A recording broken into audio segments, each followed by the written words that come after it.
tonight, the capital budget is, agenda is loaded with, school requests. We have nothing else scheduled. We thought that it was a good idea to, spend a whole night on schools.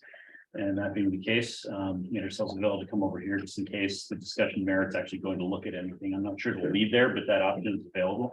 And, with that, I'd love to just turn it over to your team. Great. And no, I have not formally opened the meeting. So the time is 5 after. My name is Brian Host, Chairman of the Capital Budget Committee. We've got Michael Dick, Vice Chairman, Susan Franklin, and Francine Lyons, and hopefully Ralph Dormancer will join us momentarily. But if not, we've got a quorum, and we should go ahead and get started. Super. All right. Well, thank you all for meeting. It's good to see everyone. And just to tell everyone, I'm Superintendent Dr. Patrick Sullivan of the West Point Schools, who might be watching at home. And I have with me Sue Owen, who's our Director of Finance and Operations. And behind us is Greg McClellan, who is the Vice Chair of the Cohasset School Committee. So we're pleased to present our capital requests for FY24. We have had these voted on by our school committee and approved, and based on previous conversations we've had with this group, we have rank ordered them because we've been asked that in the past to prioritize. So we've done our best to work as a team to do that. And with that, I'll turn it over to Susan to walk us through. We'll be glad to answer questions as we go through with each item. There are several items. We'll be glad to provide any information and answer any questions you have. And I'll leave it to you, Brian, to decide if the questions will be answered from the community or how that might work, if there are any. So I'll Sure. Justin, you're actually running the Zoom, so you'll be able to see if the hand goes up. Is that correct? If you could just let us know, I think that would be. You got it. Be fine. Most definitely. Great. Okay, so I'll turn it over to Sue. Okay, welcome everyone. Thank you for coming.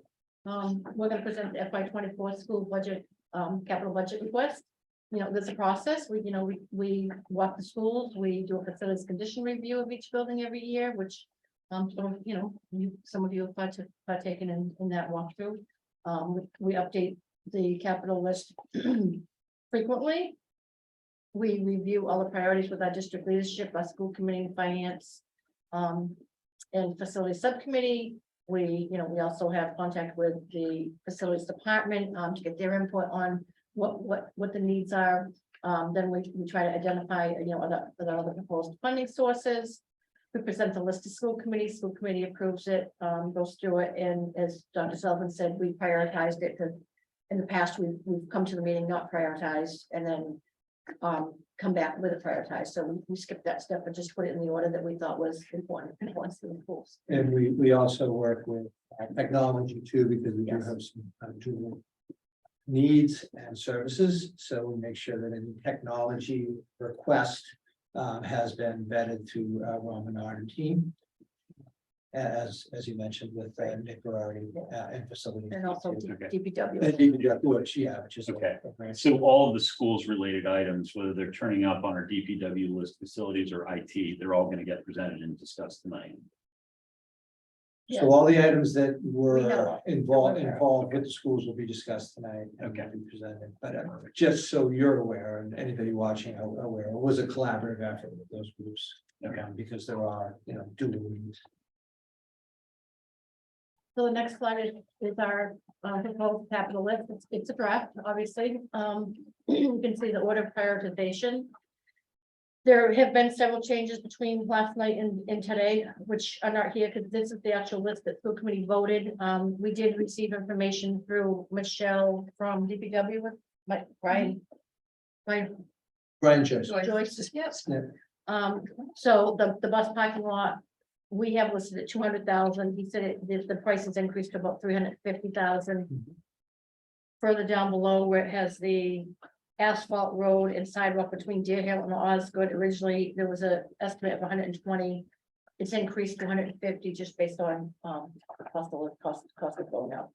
And the last one is the extend the sidewalk here at this building from Pond Street up to meet the sidewalk that ends right about where we are. And that was another $50,000. So on top of our 1.3 million request, there's another $230,000 for those items that DPW came with an updated estimate report on.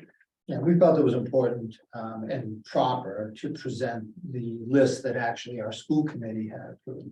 Because I hadn't even seen the numbers until like a couple minutes ago, and certainly the school committee hasn't had a chance to digest that. With that, I should say that in our process, we have a finance and facilities subcommittee that does work with us to make sure that they're in tune and in approval of the items that we are requesting to the whole school committee. And then we bring that with their recommendations to the school committee for vote. So that indeed is the list. Great. First priority obviously is our student transportation. Our bus lease ended last June 2022. We asked for a 1-year extension, which we are now in. So we are definitely in need of a new 4-year bus lease.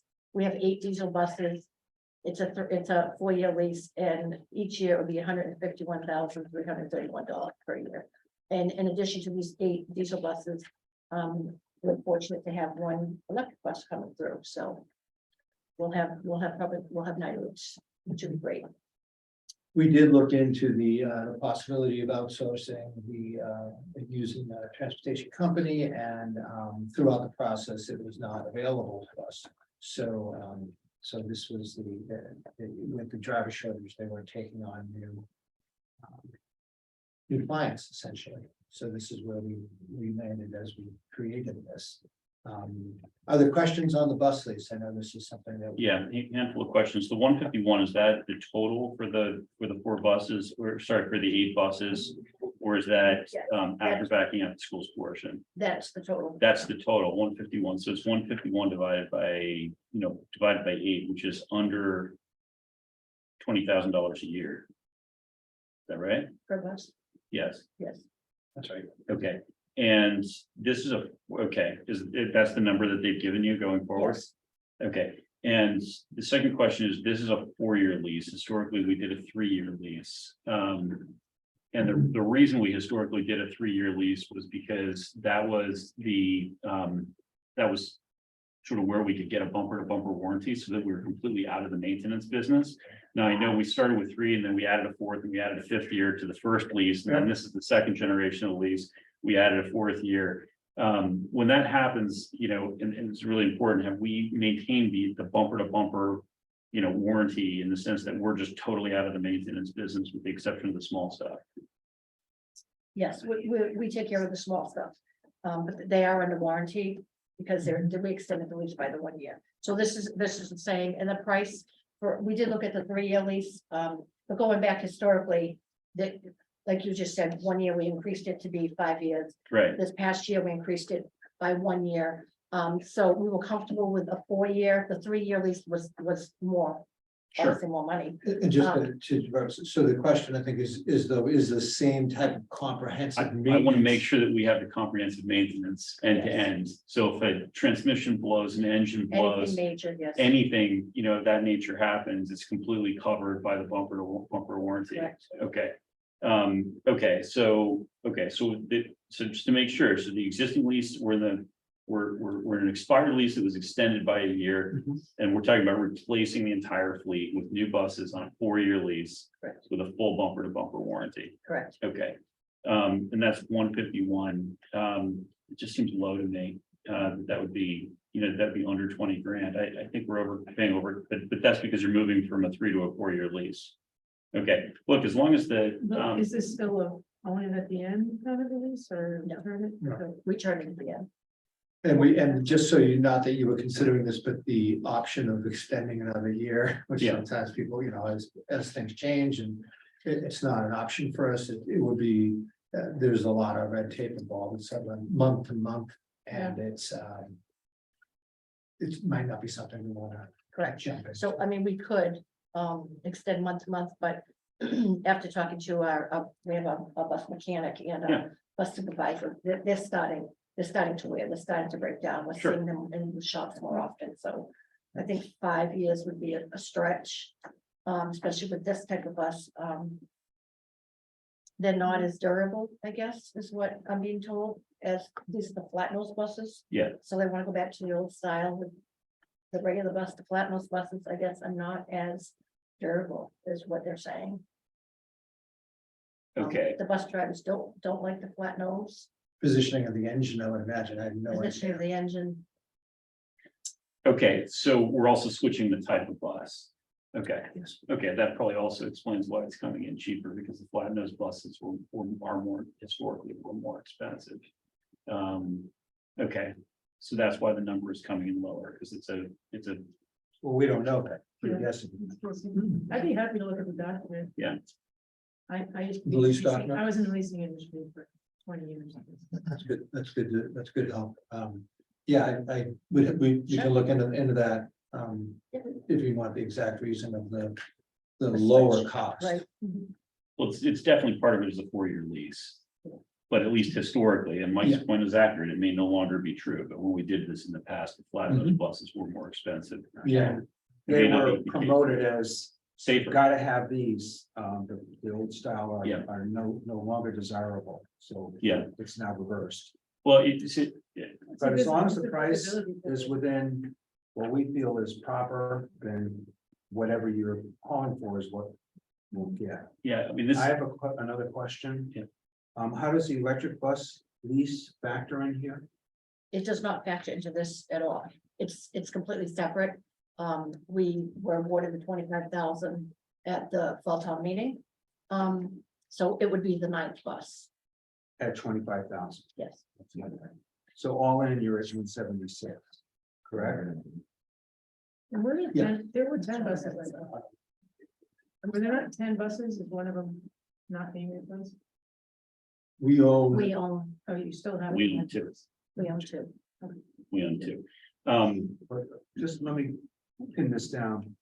So the bus, you're calling it bus lease. But it's only for 8 diesel. So the 9th bus, is that included here? Does it need to be included here? Should No. this be 176? No. It should not be. no, because we That own. was already. No, you mean the electric. Oh, the electric, Electric bus, Yeah, that was already. approved. that was approved at the Yeah. earlier Yeah, town. that was meeting. already. approved, so it's not part of this. That was approved at special town meeting for FY 23. Right, but that's in the operating budget. That lease is in the operating budget. Now, it's capital budget. I don't- Capital budget.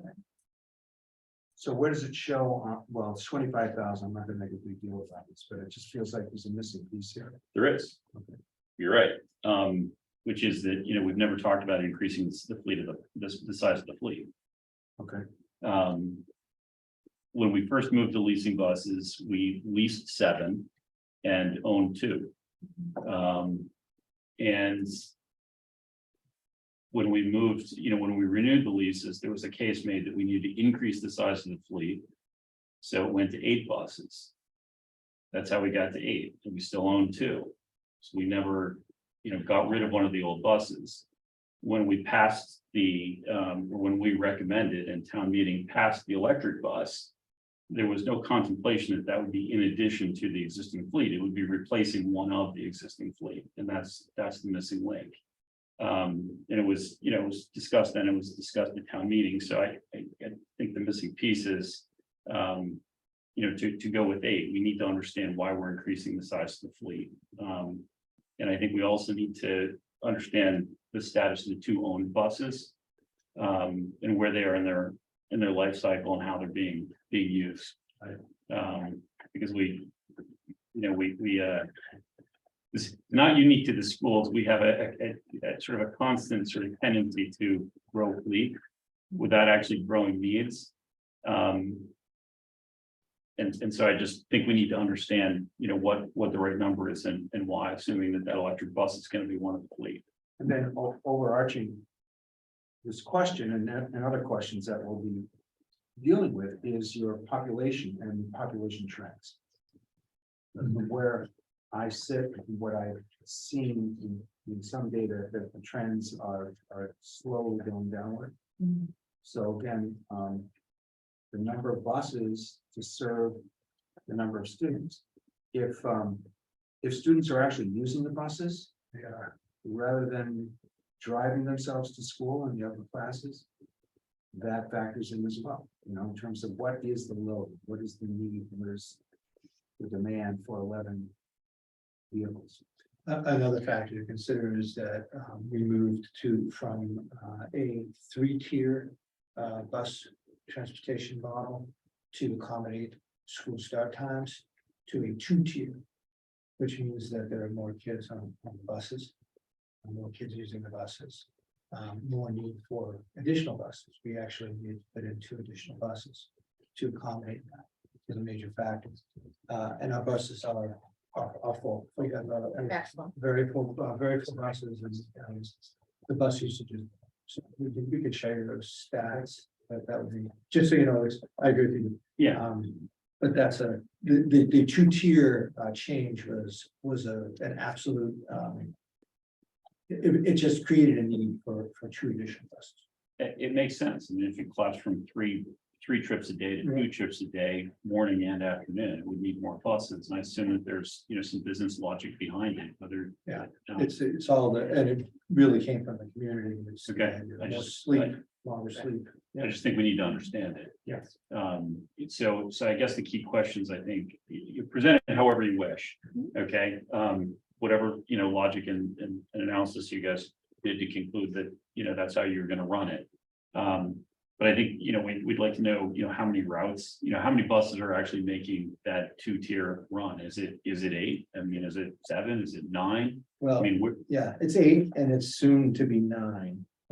Right now, we've had major problems with, it's not a secret to anybody in the community. With, getting the amount of drivers we need to be able to be on these buses. And, we're working to try to increase that, but the ideal thing would be, because the buses are so full, would be to add a route to be able to okay, to lessen that. So right now, we have 8 buses running the 2-tier route. okay. So you've got 8 buses. Yeah.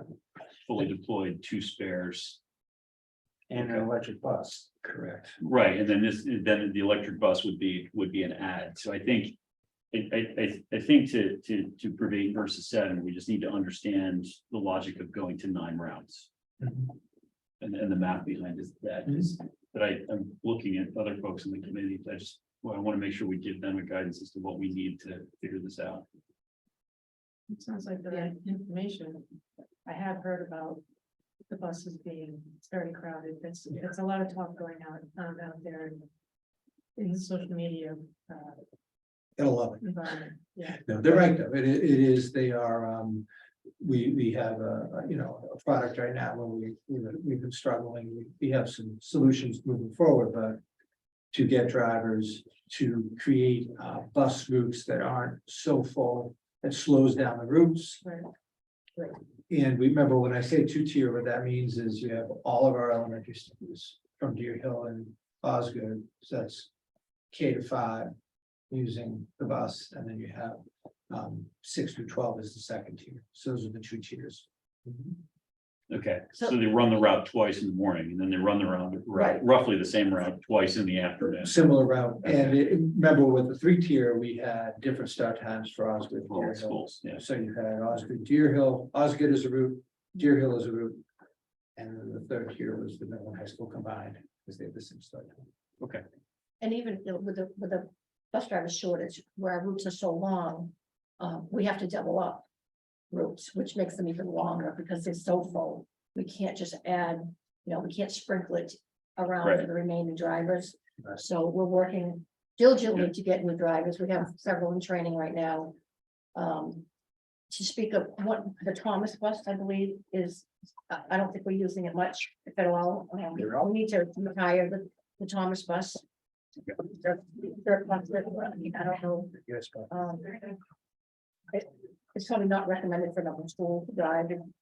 It's seen it's better days, so it's probably they should probably show, what the. So we surplus a bus for you, in the past. Just put it on surplus. Someone always picks it up.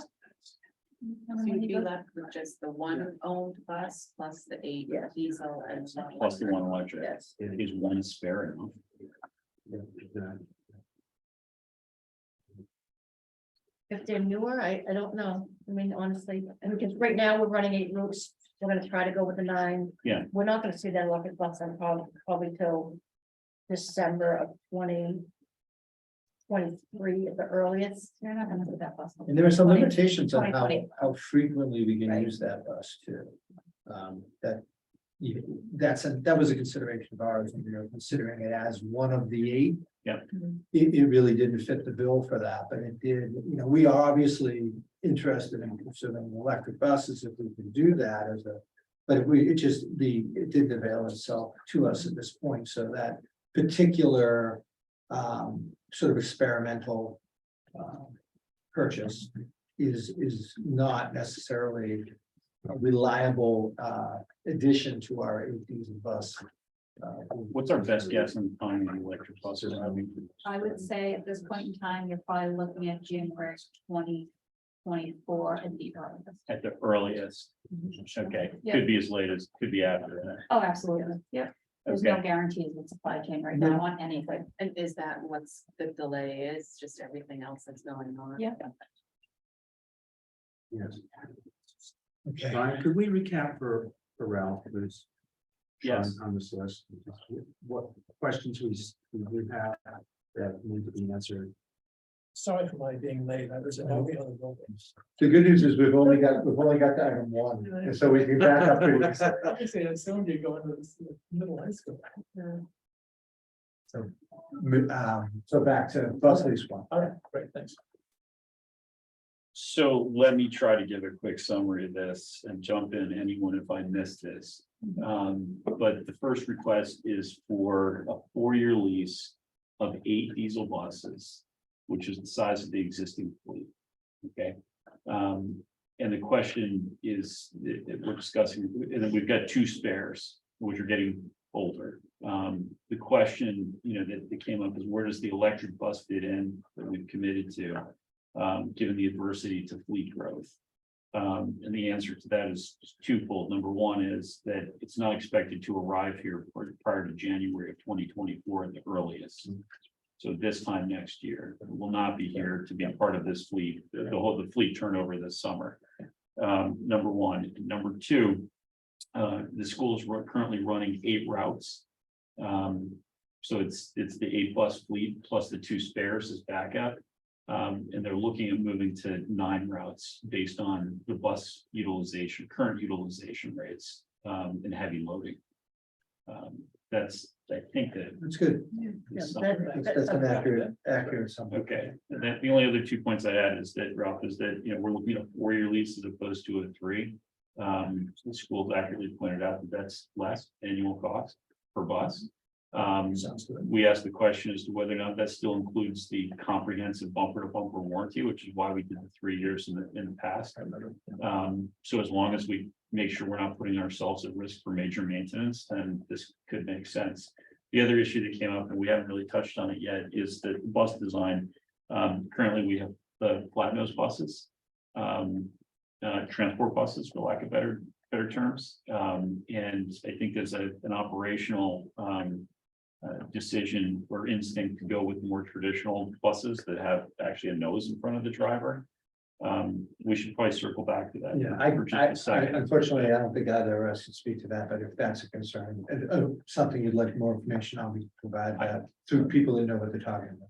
Okay, Okay. Yeah. just trust your judgment on this. Yeah, I'm just going by what our transportation supervisor and others are saying. So just and others may jump in here, but I think from our perspective, as long as you guys make an informed operating decision, that's an operating decision. Well, we liked that it was less money, honestly, and we had 2 things at hand here. We had our drivers and Yeah. our transportation supervisors saying that this is what they wanted, and then the price tag was less. Okay, And those 2 factors made sense to us.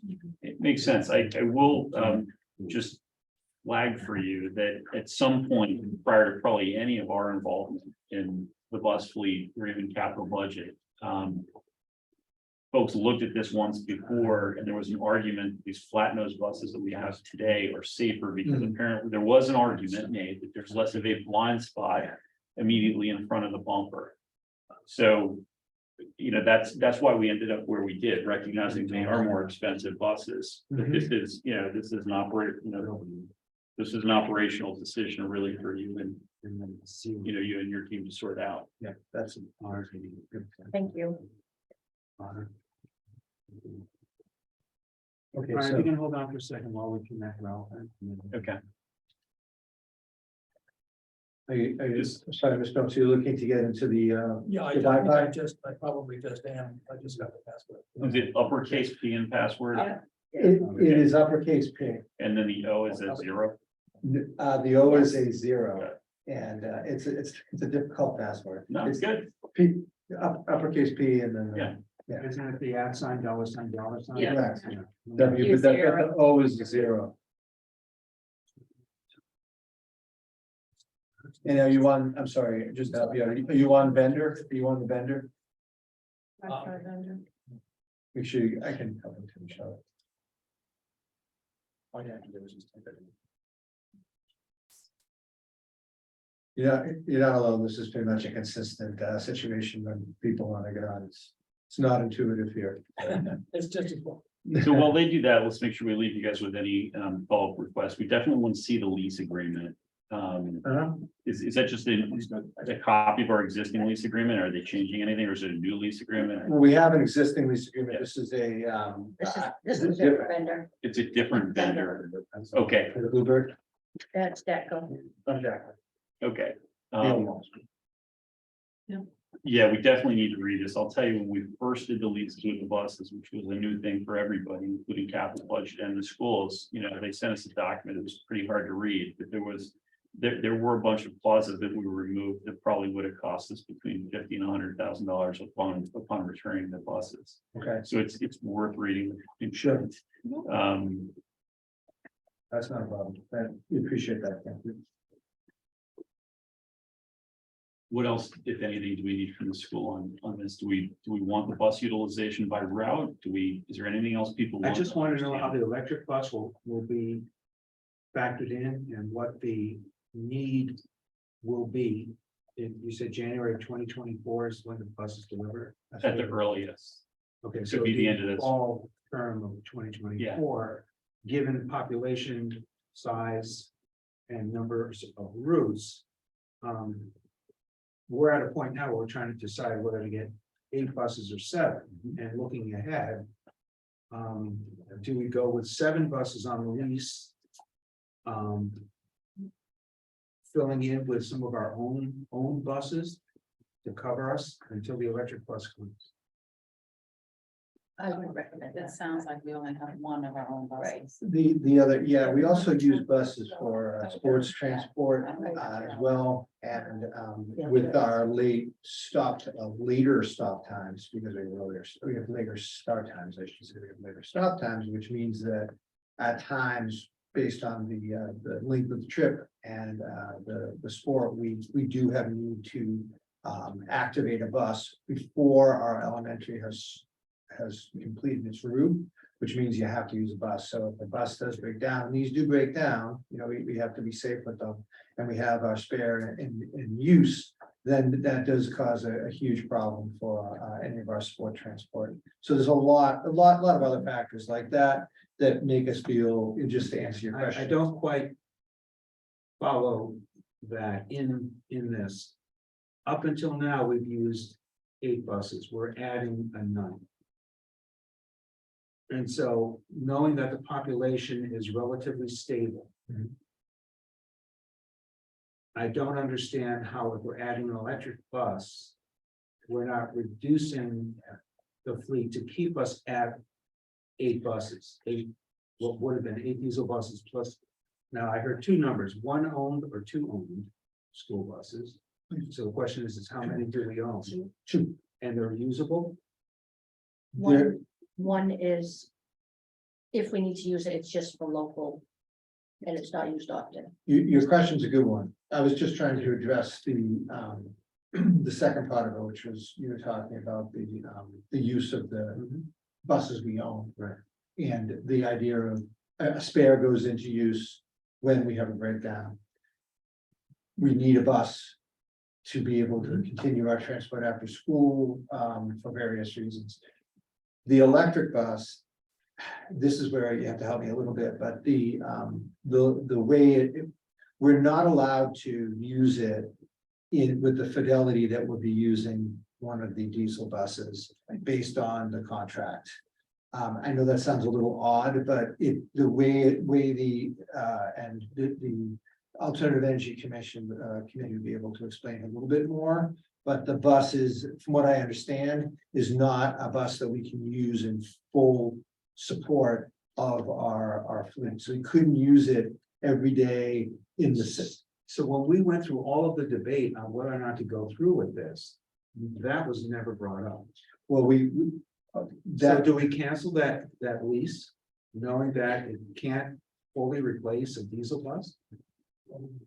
Sounds like we need to talk to Alt Energy and find out what the reality of it In is. my mind, we were going to replace A diesel bus. a diesel bus with an electric, trying to get our fleet, hopefully, to be in line with concerns about a diesel versus electric. sure, I get that. So it's not, I don't see it as an opportunity to just keep adding to the fleet. We're trying to keep the fleet, all fleets, DPW, Yeah. schools and so on, held, at least held to the line, Yeah, I rather get that. than continually seeing each year more vehicles added. Well, we determined that the electric bus for right now anyway, with the fact that we presented, wouldn't function properly as an 8th bus. But it could help us as a 9th bus because of the amount of time we're able to use it. There's time limits, like we can't use it between the hours of 9:30 and 1:30. Which doesn't, we're trying to work out those details and Tanya Waddell is very involved. We're looking at the contract, we haven't signed anything for that reason. It doesn't, I mean, and then we can't use it again from like 1:30 to 4:30, can't use it after Because 4:30. it's charging. I don't know enough about it. So- We don't have to get into the weeds.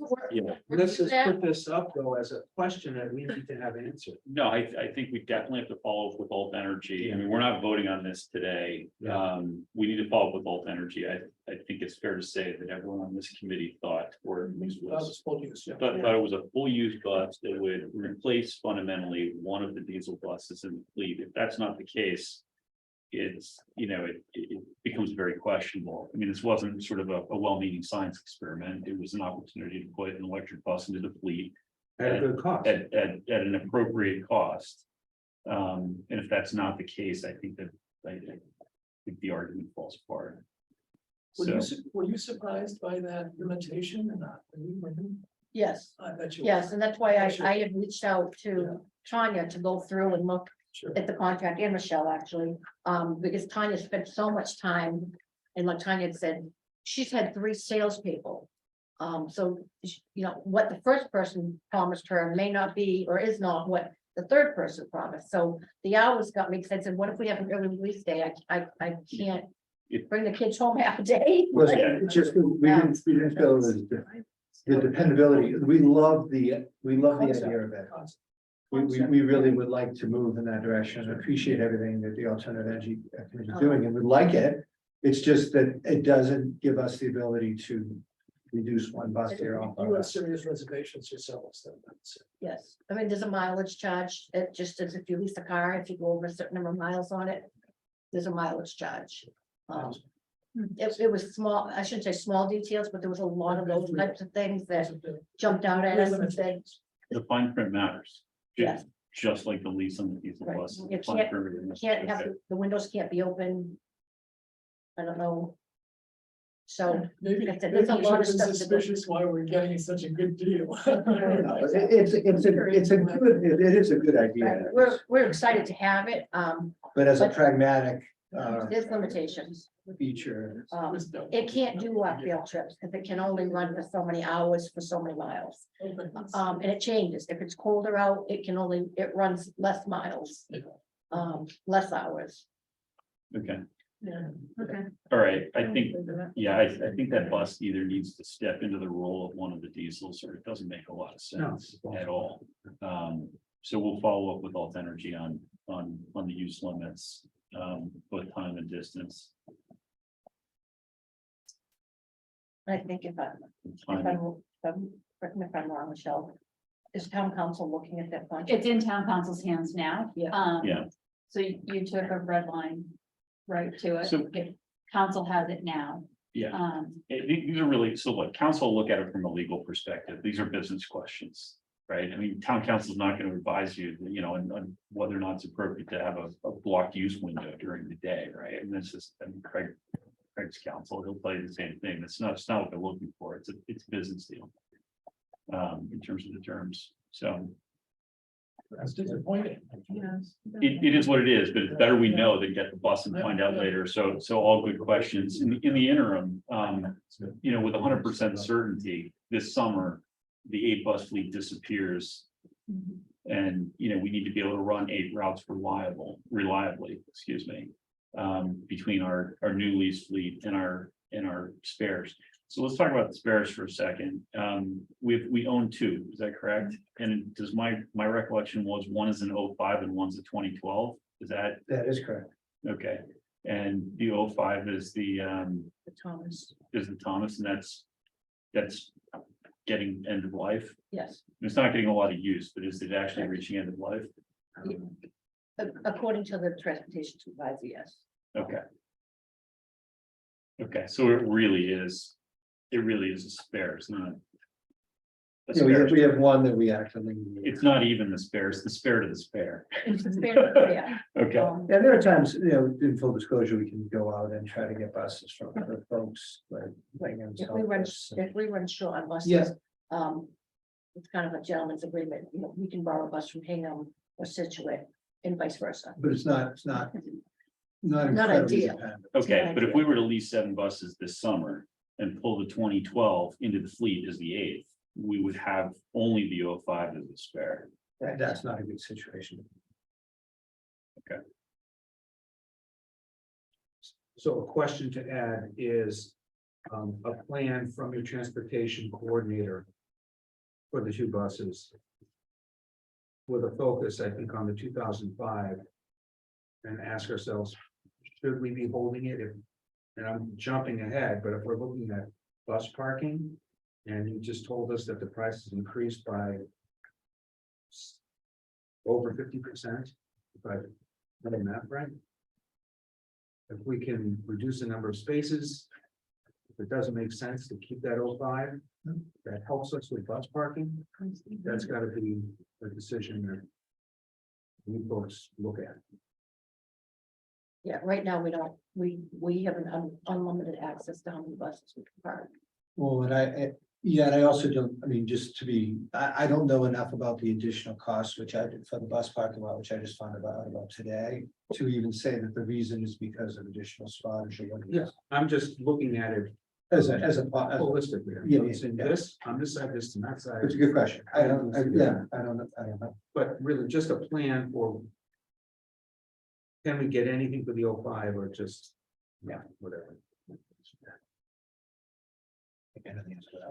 And then I think an estimate for the useful life on the 12.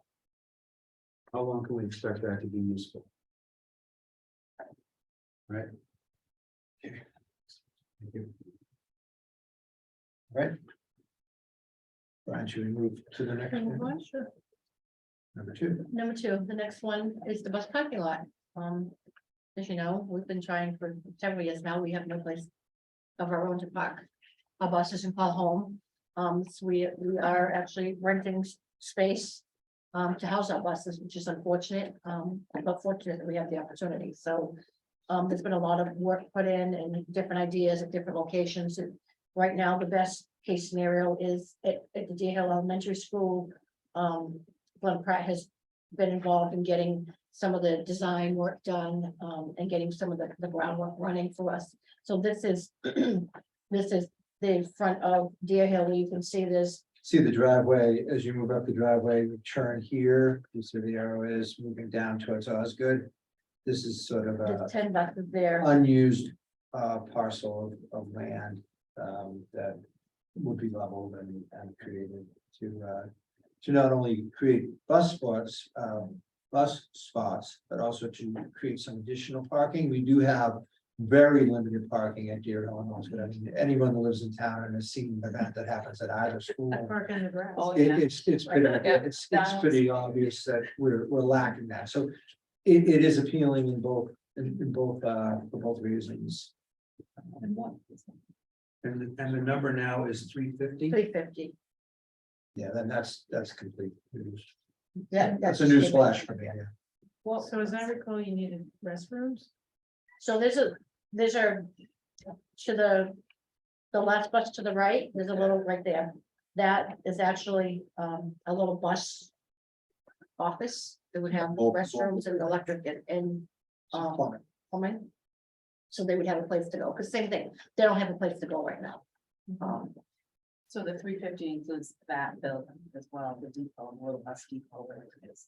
Is that right? That I'm not sure, because Or is three this just fifty like- is a new number for me. I'm not sure, it just says bus parking 350, including engineering, permitting and utilities, so perhaps, I'm not sure, I'd have to clarify the brand.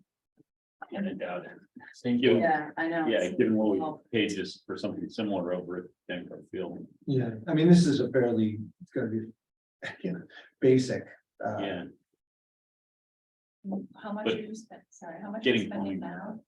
Yeah. You correct. said for renting space? It's $3,500 a month. okay. And Michelle, you said that was engineering, plumbing, and what else? Utilities, And what drove the increase? I don't know. we sent it to Brian to vet, and he increased it based on new contract awards with TL Edwards and vendors, the new pricing. Provide at least a conduit electricity there at the same time. So, yeah. For our purposes, it is a nice spot for this. It's on our property. It's, Clear, Aesthetically, it's very terrific. clear. You have nice grass over there. but- it's not the word, yes. It's not terrific, but it's not the worst place you could put it from an aesthetic point of view. Right.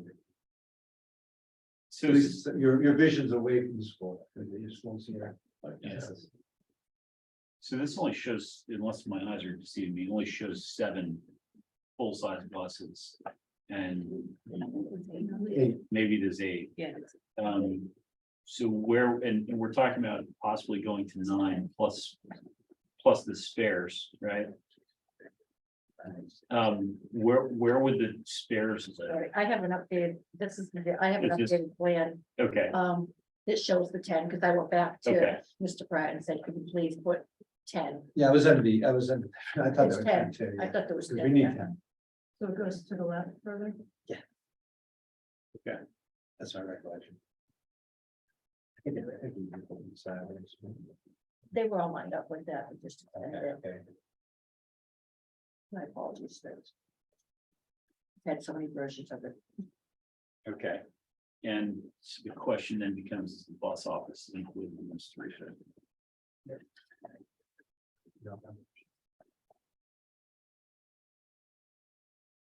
Are there other questions on this that you'd like us to explore? I guess. I'm sure there are, but the one that jumps right out is, to me, is, have we completely exhausted the other places in town that these buses could go? I know. Yeah. I know the issue's been bandied about. I mean, there was some discussion, I think, at this time last year about possibly putting them down at the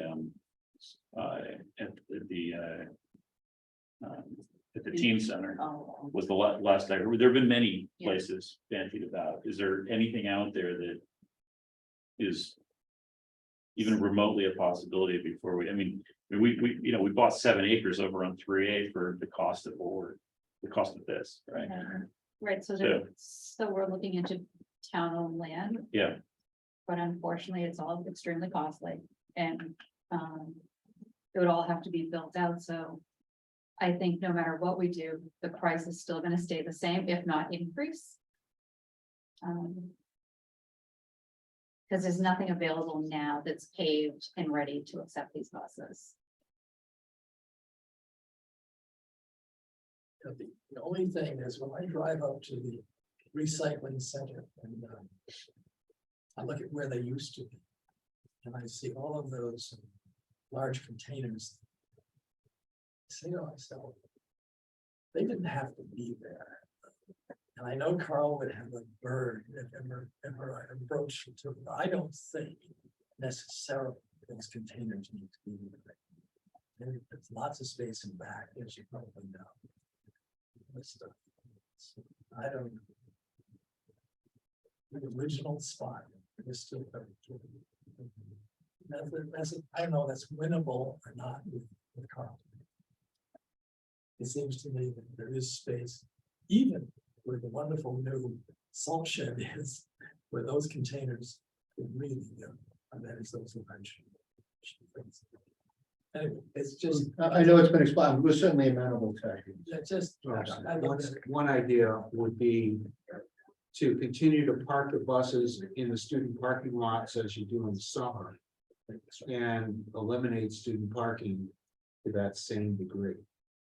Well, again, that would be a school committee decision that would. But that's Very paying much. real estate with toilets and office right here. So I guess something to report back on is without getting too onerous. Show us that you've looked at everything. Show us all of the important places that you feel could have worked, but just don't, including DPW. There's a study. Just back it up, back up the contention.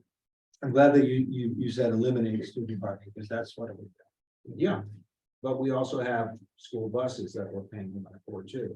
No, I hear you. It's just that it wouldn't be, it's like, I think we've had people mention, can you just fit them in there around the students? There's absolutely no way you can fit 10 buses. Not around, you'd be eliminating spaces, but you'd also be reducing the amount of traffic and congestion that comes in.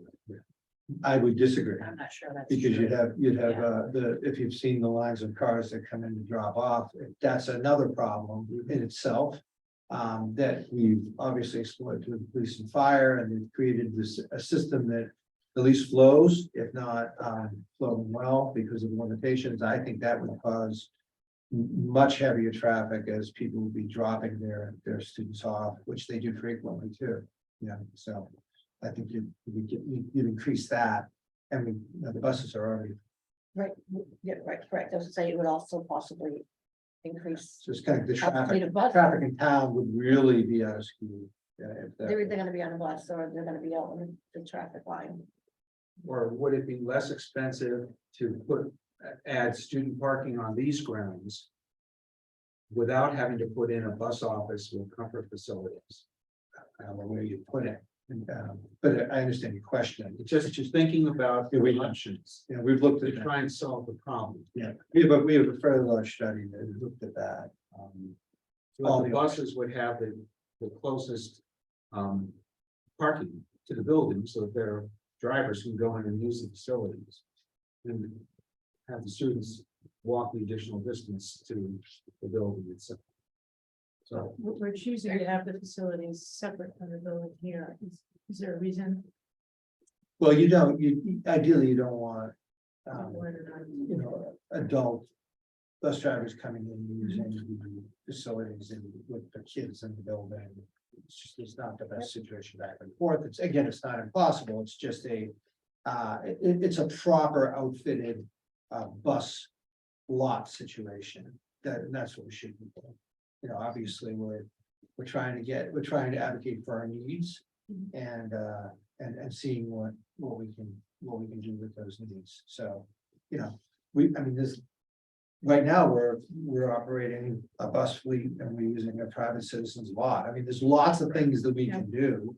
Keep it going. It's just what makes the most sense for the community, what's best for the schools. And then, of course, I understand your point of view as well, you know, what is financially responsible. So we're trying to meet that need, but we're advocating for something that would have a separate facility. As Ms. Leary would attest, this has been batted around for a while. Okay, I mean, we're sitting here in 2023 and the town of Cohasset does not offer a place to park the school buses. We're paying some private party $42,000 a year so we can do that. And we have thought about a lot of other places, and we don't have one. So what we came up with is this idea, which makes sense because it's on school property. And we can provide a nice facility to the drivers, you know, to use for, you know, to keep their belongings and all through the restroom. It's suboptimal to have additional individuals with direct access to the school this day and age. I mean, unless you've been living under a rock, it's, you know, I think you can all agree that school safety is a strange issue that has evolved in a strange way over the last couple decades. So, you know, you have to be very vigilant. So, I mean, I think that, you know, this is the product, you know, to sort of answer your question, Mr. Dick. This is the product of a lot of conversations that have been taking place about where we can put these buses. For a couple of years now, they've been bounced around and nobody wants them. It's like a hot potato. Yeah, And it's it a is. town asset that we should absolutely have a place for. It's an embarrassment that we're paying someone $40,000 a year to park our school buses on some parcel of dirt that isn't well lit and is not a good place for our drivers to even park their cars or you know, access the buses. So, I mean, I feel strongly about it, and I'll tell you right now, the school committee is not gonna vote to eliminate student parking. I mean, I'm 1 of 5, but I can just tell you right now, I've been sitting on the committee for, you know, 4.5 years, and I just know that that's not gonna be something we're gonna do, because it adversely impacts students, and we're not in the business of doing that. So, while I understand the thought, and we all have to be constructive about figuring out ideas that are more cost effective, the problem is this has been an existing issue for a while, and this is what we've come up with. I agree with Mr. Host that $350,000 probably doesn't include that facility. It seems low to me, and no one really knows where we're coming up with the number, but that said, something has to be done. Rubber needs to hit the road here. No pun intended. I think that would be helpful, though, if we can't understand if it's in the 350 or not, and if it's not, then maybe becomes 2 separate action items. You know, if you do the bus office depot later, it probably is too low to include that, but if by chance it does, if it's a small and as you say it is. If you get a prefab, Right. you can save a lot of cost. I'm not 100% sure it wasn't a prefab. That was sort of my understanding. There's of no it. reason to do anything other than prefab. It's a small box. building. That was my understanding. Yeah, It's a prefab. This doesn't have to be a Taj Mahal. yeah. There's Not no, gonna be the Taj no Mahal. reason to have an architect draw this. No Stu, unless reason- you had different information. I thought it was a prefab.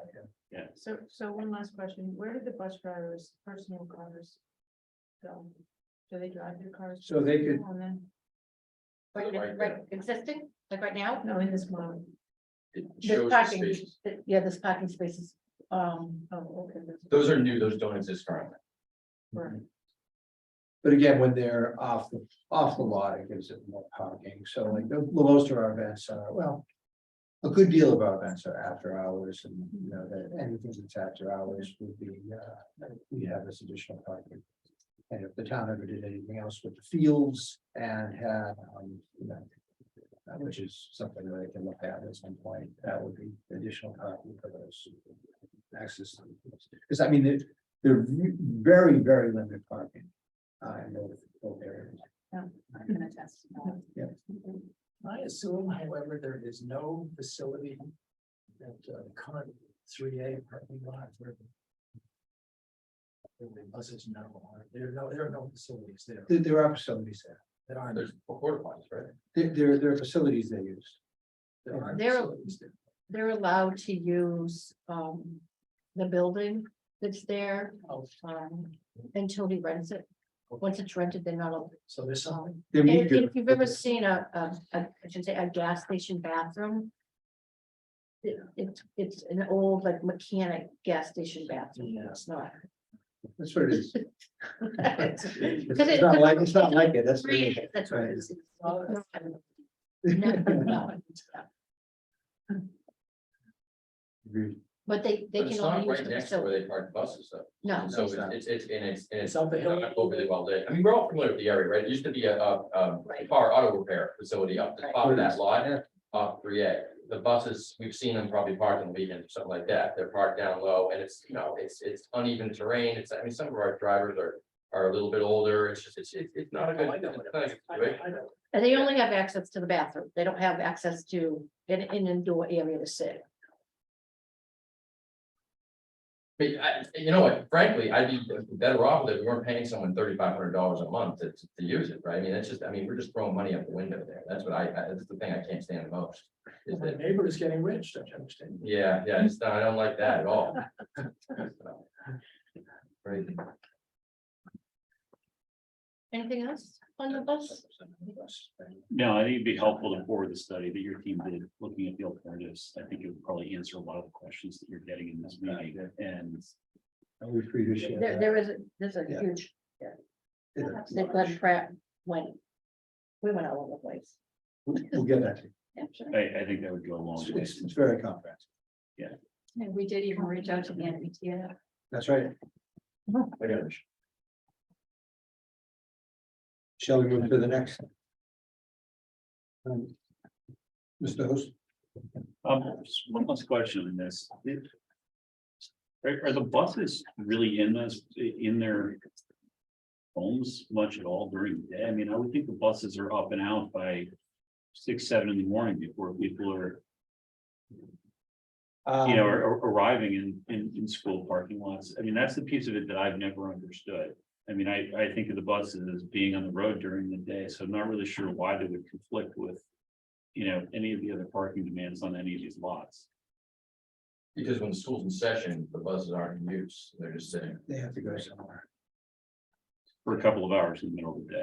for most of them. For a good But amount of hours. they're only in use for that initial hour and a half period that they're getting the kids to school, and then after that, they're Remember- parked. So they for- leave the lot between 6:30 and 7, Right, Okay. and they're back by 9:30. And then they're not back in their lessons till 2:30.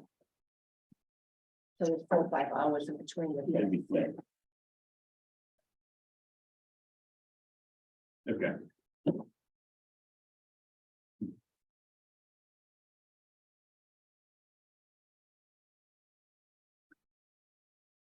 And move to the next. Please. That's the next slide is from Technology Department, Ron Menard.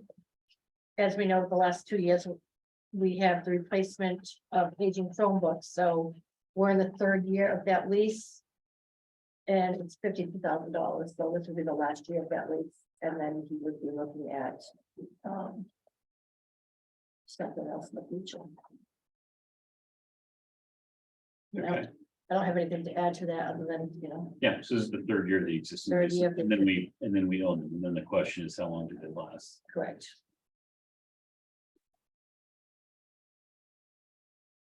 Your question? Well, this is replacement of the Chromebooks, but you're saying that that's a future event after this last year. Well, this 3-year lease already replaced the original version that we got in like 2017, 2018. Yeah, so maybe it shouldn't say aging Chromebooks, it should just be saying continuation. Yeah. So it's just the current lease, the current fleet of Chromebooks. I think we've used that language for 3 years. Yeah, Going on It's just- 3 years it's now. Yeah, it's a Totally drag should job. be So this balanced. is in fact the 3rd year. Yes. Yes. Okay. Time flies. Okay, Just out of curiosity, how well have they been working? Well, I know you know the term battery below. Yeah, we had those issues. These have been pretty good. with the original fleet you The had, original. but you got like 5 years. out of Much it. better, and I don't want to speak out of turn, but we obviously went through COVID with these, and we had a lot more that were going out to people, that are being used for our needs to give them to them, and they've held up well. These are better from books than what we had previously. And I remember those. And most of the apps are on the cloud, is that where they're coming from? Is it all on the- Yeah, we have cloud-based solutions, and then that's where they mostly, sit. This has been a good 3-year investment. I'm sorry, I just heard from Brian regarding the bus parking lot, and it does not include the building. Okay. Thank you.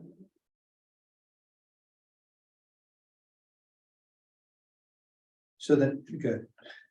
So the next one is the middle school smart panels or projectors, however they're called. This is part of the pilot program that we started. It comes from the credit. comes from the pilot program that we did a year or two ago, over the course of time. And we came up with, we have a priority list of, who has the oldest, panels, so the middle school, wins, that they have the oldest panels, so this would be the cost, the total cost to purchase 28 classroom combination wall mount or part, panels, smart panels. And so on the next slide, you can see the middle school classroom projectors are the oldest in the district. And it gives you the percent of CPS schools projected by age. And you can see the age from each school, the Osgood, the Dale, the high school, and then the middle school is the oldest. 86% are 10 or more years old, and this isn't even to discuss what you're going to second, where they're located, and I think this one's horrible, but the ones that are in the classroom are you're not using them for any effective educational purpose. Well, all intents and purposes, And the problem. very basic stuff you can do. Sorry. And the problem with some of the older ones, age rated, the suboptimal classroom arrangement for instruction. They have faint images, are difficult for some of the students to see. We have cables hanging and across floors and safety issues. And the desktop and ceiling mount projectors produce shadows, as you can see down in the right-hand corner when they're working with them. So there definitely have been some improvements in technology. And they would definitely benefit from that. As you can, myself, when we're trying to present and you have the shadow on the board, it's kind of difficult to see. And I believe you've also used capital walkthroughs.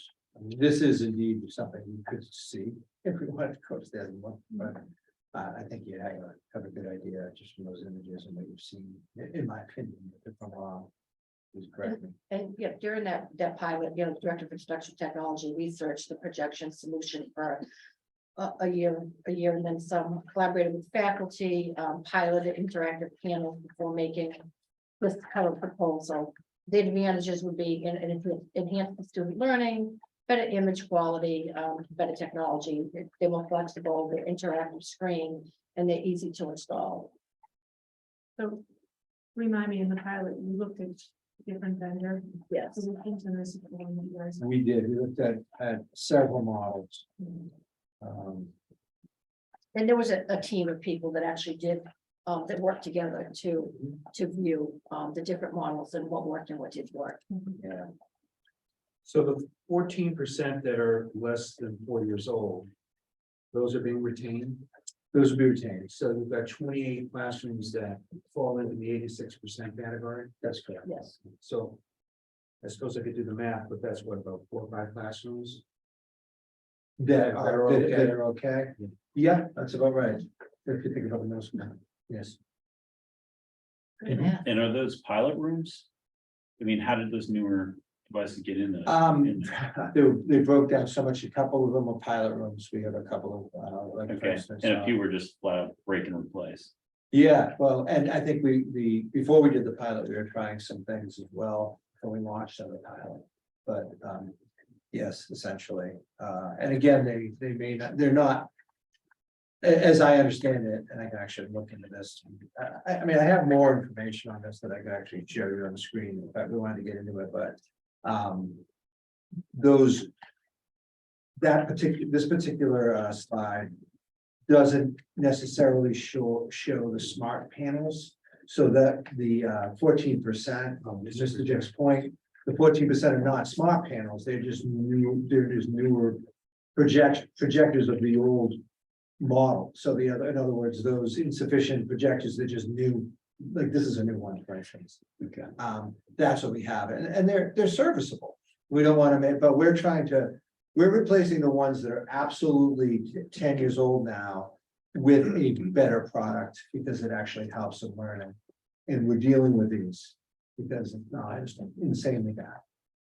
So don't the other ones, the proposed products deliver like virtual learning experiences. Yeah, you can see that here. This is actually the model that we use. You can see the virtual learning experience where it's an active board. And the sound quality and things you can do with it, adding this is an owl we're using, but adding a poly like we have up in our middle and high school learning commons to this. Creates virtual field trips. There's so much you can do with learning. And I should note that this isn't cutting edge technology. This is what. This has been around for years. These are obviously what we want to get because they're a good model of this, but you know, most high schools have, and those schools and elementary schools have some sort of interactive panels. We don't even have the interactive panels. We're trying to, but we're replacing it with good interactive panels, so we're gonna catch up. But you know, it's not like this is, well, most people have these, and we're trying to go above and beyond. We're actually just trying to catch up with what most people have with a good model of it. If that makes any sense. Listen to myself say that, I'm not sure it did. It's a solution for an outdated building. Because a lot of the buildings around have things that were built in the infrastructure that you don't Correct. be willing around from. This is like what we're trying to do. This is one of these things you'll see. Time to time again, we'll have to do this, and building ages more and more. And technology aids in teaching and learning. We're trying to create a Band-Aid here. So that we're able to offer those experiences. It's still probably not as Dr. Sullivan said, as optimal as what many modern high schools have. And the some information here, because I think a lot of good questions, the average age of these, like what are we gonna get out of these? And the average age out of the ViewSonic interactive panel is 8 to 9 years. And from ViewSonic, here's what they say. They say every technology needs to be upgraded at some point, but the panel is solid. 50,000 hours on the panel for the backlight to go half dim. Depending on the usage time, it could be many years. The most that would happen would be the embedded PC would get old and you would just plug into another PC. Usual computer refresh is about 5 years recommended. And we all know times goes longer, it's still working. So ViewSonic is standing by their product. And we have similar yeah, this is what I said. This is James Tremblay from Valley Seas regarding average life. It says interactive panels have been out for around 7 to 8 years and they've had no issues. So they're reliable and they last a long time, and they last a long time at a very, very good sort of luster in terms of the quality of the image. So the CPUs that are built in, are they running Windows OS or are they running proprietary software? I don't know. Because what I'd be concerned about is if these panels are dependent on their CPUs. Yeah, you're shaking your head no. Right? Just because, Mr. Dick, what I believe, it would mirror whatever device you have it hooked up to. Okay, so It doesn't have a they're CPU, taking it's a feed That's right. from That's correct. Oh, that's true. an external. That's correct. So Yeah. it's not like. You can see, Apple and or- actually, if you look at the image, I'll show you that. There you go. So there you go. See the image, it's using the image, it's mirroring the image. So it's an HDMI connection, basically, is that correct? Yeah, and then it's an So HDMI, interactive the same screen. as this is HDMI. So when you call it an interactive panel, basically it's a giant touch screen. Well, I think it's a little more than that, in that you can manipulate things in a smartboard fashion, you can solve equations, you can do lots, so yes, it's a touch screen, but it's a touch screen that's a smart touch. All right, so the smartness is coming from an external computer, not from within the Could you use it That's like a smart, blackboard? Could you use it like a blackboard, in other words? I'm just You could. looking for obsolescence. Is really where I'm going with this, is are we going to be No, looking at an interactive smart panel that no longer supports the software that's being written for them 6-7 years down the road? no, and again, back to the quote I just used, the most that would happen would be the embedded PC would get old and you would just plug in another piece. Okay.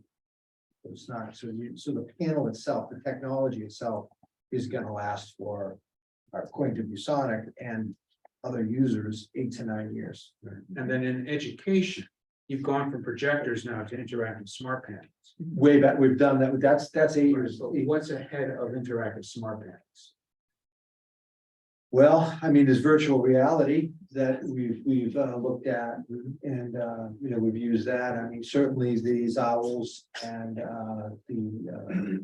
what we have up in our, it's called appalling. I mean, the technology that we accessed during the pandemic and the use of these were pretty cutting edge and helped with basically making the educational world a lot smaller.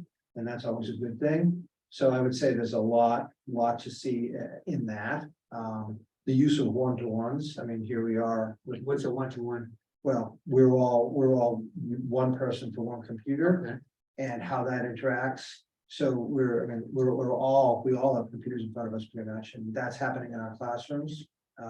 So that's gonna continue, but there'll be an advancement of that, whatever it might be. Whether it's, you're gonna see in our list, for instance, there's iPads, and you know, we found iPads are really helpful for younger kids and the way they access things in the iPads, they're very intuitive for them. So yeah, I would say there's gonna be advancements in all that. I But don't there'll see, still be a place for these interactive panels. there's always a place for a presentation software and presentation model. Absolutely, just like there's been a place for blackboards and for you know, for whiteboards after blackboards. I understand your question, it's an advancement, but all of these things interact with that. So I see it as sort of a hub of interaction.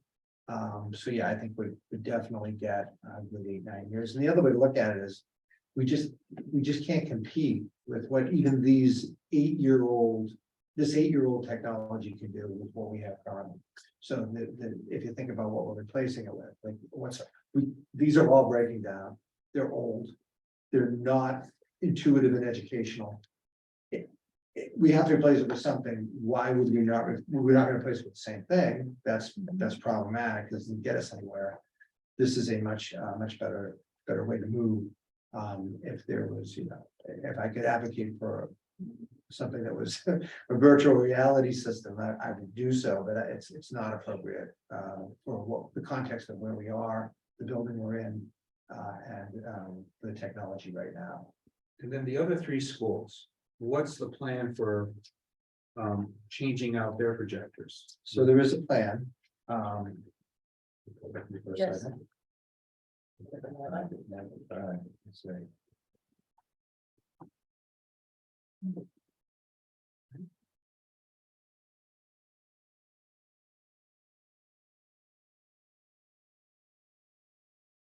Oh, I had it. That is. There it is right there.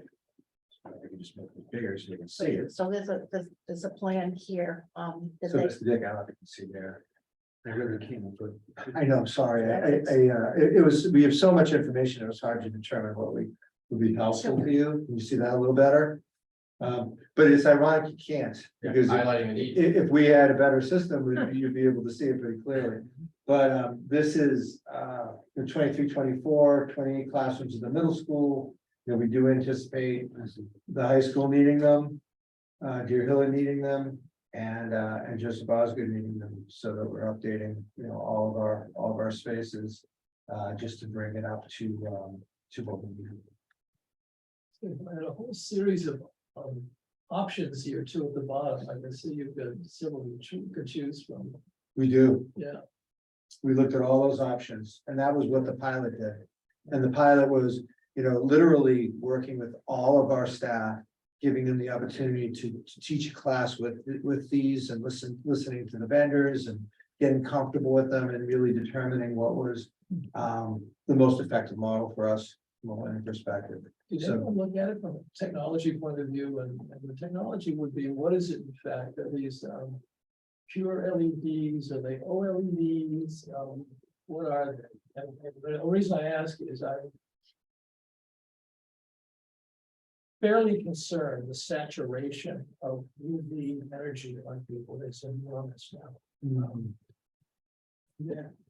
This pure LEDs are emitting so much UV radiation, you wonder what the long-term effect on individuals is, for all of us, in fact, everything we're looking at these days. OLED is better, and there may be others that are even better than that. But basically, does anybody really know what this is? You may find out that at some point there, this is gonna be like PFAS or lead or some other dark thing that, I'm dead serious. I don't think this is a joke. I think it's real. When you're looking at all of this light and all the LEDs you're putting in everywhere, there's an awful lot of UV flow around. I wonder sometimes, but you may not know the answer to that. I don't know. Yeah, it's sort of. But it's a good question. These are questions It's I, real. we all want. This is not real. Your eyes turn away from this, blinded to some degree by all this light now. So it's an interesting question. Yeah. Well, it is an interesting question, and it's certainly something that we're looking at with our social emotional learning and the need to get away from screen time. And what screen time does to the brain waves, and we get that. This is more of a way to facilitate learning and a way to basically to make the images more accessible to people who are consumers. I'm But not doubting that at all. No, I agree with that. I don't- your point is right, is a It's, good you one. know, the only thing I'm asking, is there something about other models that have less possible damage effect on the eyes or not? I don't know. So a question for Justin Schreier. Okay, Would one of these devices work better at Wilkie Commons versus the projection system that's there that is really difficult to use? Which- difficult? which one are you referring to? Sorry, I was half working and half Like listening. that one? Basically a smart pen. Different, so we have the Poly X machine at Wilcott. Do you The last understand? session I attended there, the projection continued to just cut in, cut out. Okay, It really detracted, but yeah, just take that away as a question. I don't want to waste. Yeah. It's not a waste of time. I don't want to burn any time yeah, devoted to schools on that. absolutely. And that's something I can get an answer for you. I can tell you very quickly. We have an owl, which has the Yeah. 360-degree camera. We have the Poly X machine, which I don't think you all used that night. No, it was the projection, It was the projection, yeah. purely the projection. Yeah, so we have a Poly X machine, which I believe you used, but I get some more information for you on that. Okay, great. I Yeah, appreciate yeah, it. yeah, I'll get back to you on that. Dick, we had the school committee meetings during the pandemic in the Wilcott Commons and used Poly X machine, and it was excellent.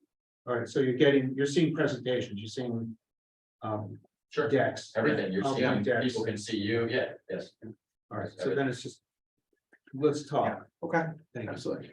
I think there was a basic failure in that system, because I was there. Yes, Yeah, yes, there was a big failure in that system. It was,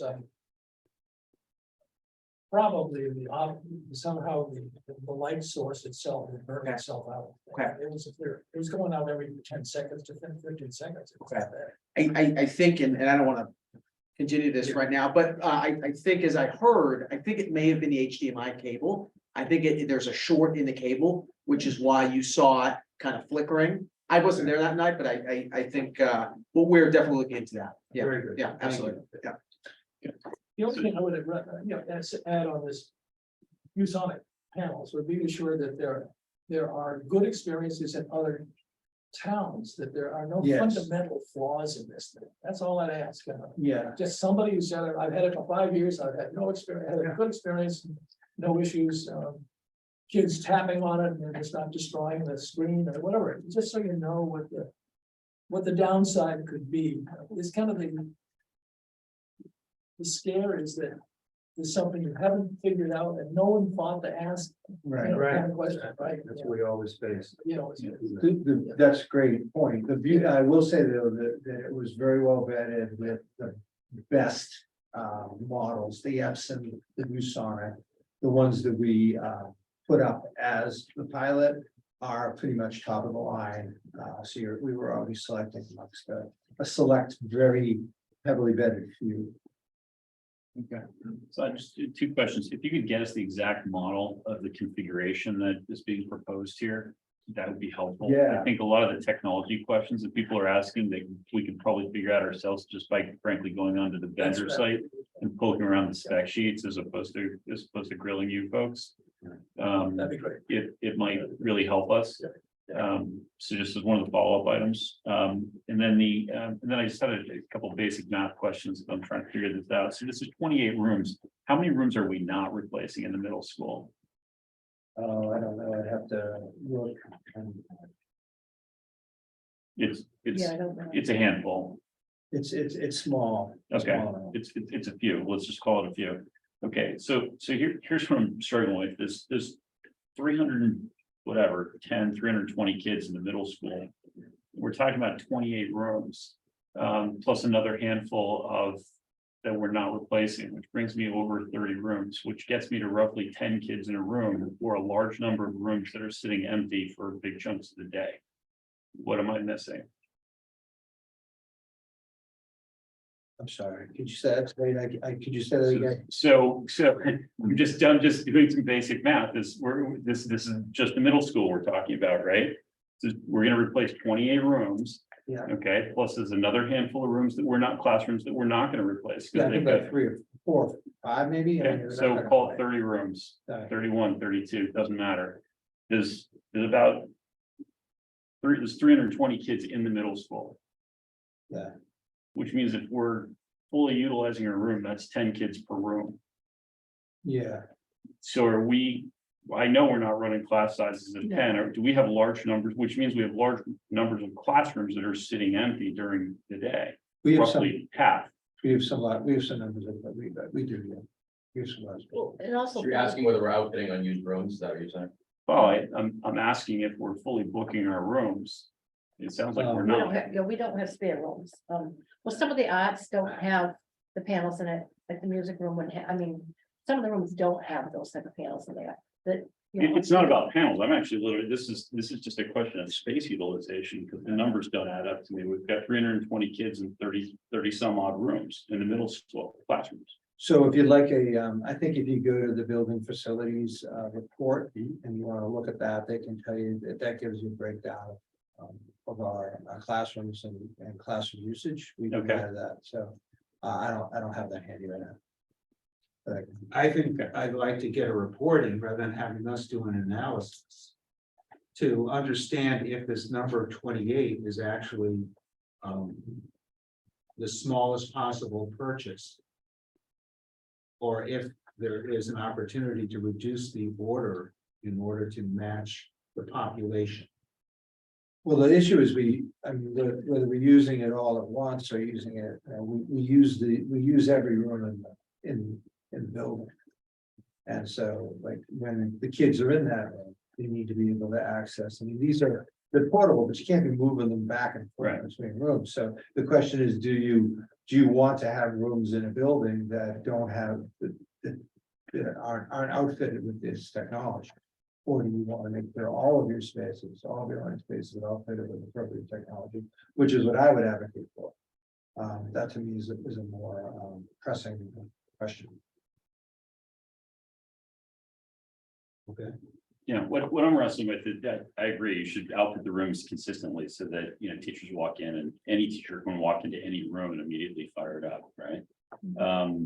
But that means any teacher can walk into any room and immediately fire it up, which means we don't have a need to, to have rooms sitting empty. And just based on my math, we've got either an average class size of 10, or we've got an average class size of 20, and half of our rooms are sitting empty at any given point in time in a day. My guess is we're probably closer to option B, which is, it's not really a question of panels. It's going to come up again in the context of facility sizing and room size and crowding and everything else. I mean, I'll just put that out there. But I'll plant the seed. No matter what the case is, we should be thinking about how we utilize our existing space. Can I ask you a question? Sure. In interest of, we're on item 3. Yeah. I mean, I can't be here till 9 o'clock, so if we're good, we may have to. I have family obligations, maybe we can split the meeting. Absolutely. We may have to, let's go, if people want to break and we'll adjourn just part 2. Yeah, or we could maybe, move with a little more alacrity. What we're doing though is we're hitting you with all the questions that we'd be asking ourselves when we sit down to deliberate.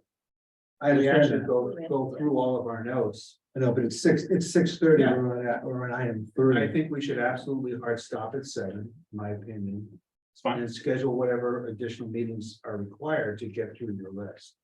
with thoroughness. Can you make it till 7? Yeah, I can. It's just, I'm just, at this rate, we have 13 items. So we're talking, you know. 10 o'clock. Departure. Yeah. time. That wouldn't be good for us either. All right, well, we'll just, why don't we just move as fast as we can and see what we got. And if I can just add. The technology, our technology director, as everyone knows, resigned in December, so. She and her team did all of this research, so it's hard for Pat and I to answer those questions because she's no longer here. Is there anyone that you handed off to?